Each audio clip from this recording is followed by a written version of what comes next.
So the fully loaded weight of this .22 revolver with 8 rounds in chamber, let's see how much it is. It's approximately 340 grams, 338 grams.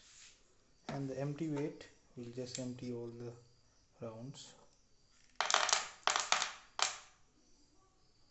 Yeah, so the rounds were 27 grams, 8 rounds.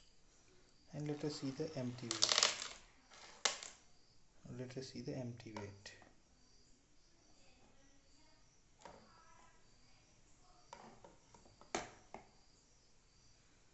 Empty weight is only 312 grams. So as I told you, it is one of the very light weapons. It is designed on the concept of kit gun.